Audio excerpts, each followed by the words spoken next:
Hong Kong protesters seize roads and tunnel in defiance of China warnings.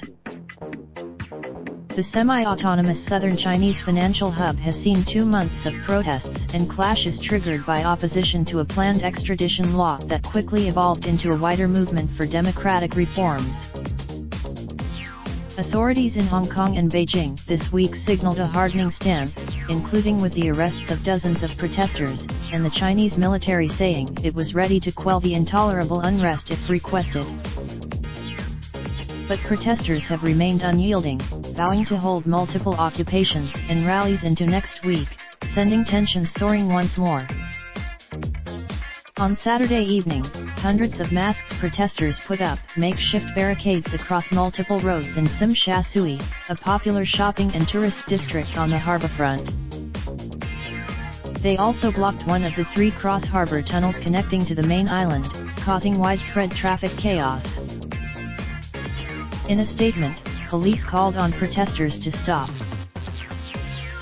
Earlier in the day, protesters marched through the densely populated neighborhood of Mongkok, which has previously seen clashes between police and demonstrators, chanting slogans and calling for residents to join a planned strike on Monday. The citywide strike. 2 marches are also planned for Sunday, one on Hong Kong Island and the other in the Tseung Kwan O district, as well as a citywide strike on Monday and rallies in 7 locations. The call for strike action appears to be gaining more traction than previous walkouts, with a host of organizations and unions vowing to join.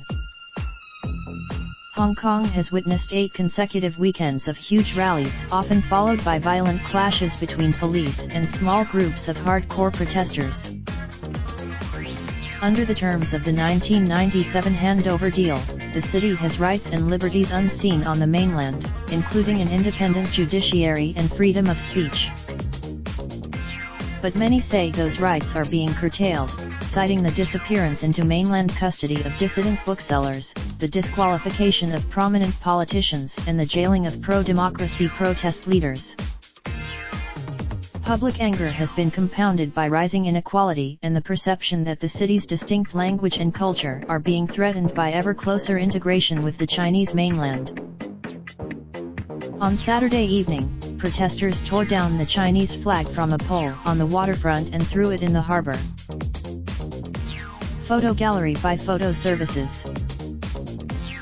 The past 2 weekends have seen a surge in violence used by both protesters and police, who have repeatedly fired rubber bullets and tear gas to disperse projectile-throwing crowds. A mob of pro-government thugs also attacked demonstrators, putting 45 people in hospital. Hong Kong's police have increasingly adopted tougher tactics, including this week charging 44 protesters with rioting, an offense that carries up to 10 years in jail. Bridgehead to attack China.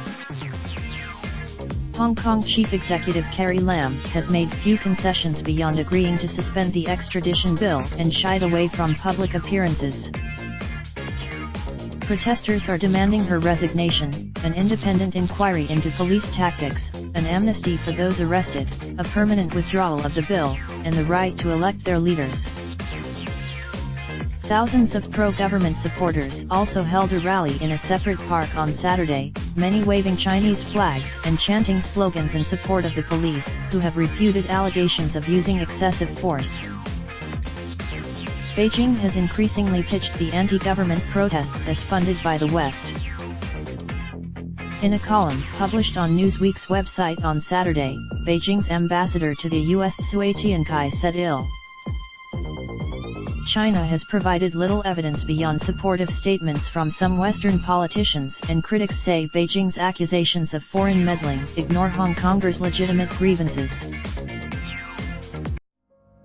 Raindrop, drop top smoking, no cooking the hot pot. Fucking on your bitch, yeah, that. Looking up, open the park pot.